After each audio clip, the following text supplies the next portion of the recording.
Hey guys, welcome back to another tutorial video. So in today's video, I'll show you how to open a Trump account for your child.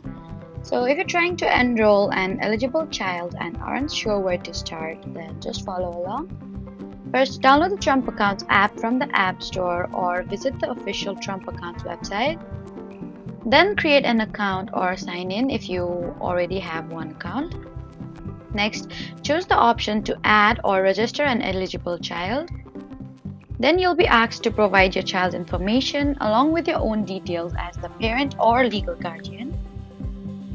Then, as a part of the setup process, you'll also need to verify your identity. Depending on the current requirements, this may include completing verification through ID.me or another identity verification service. Then carefully review all the information before submitting your application.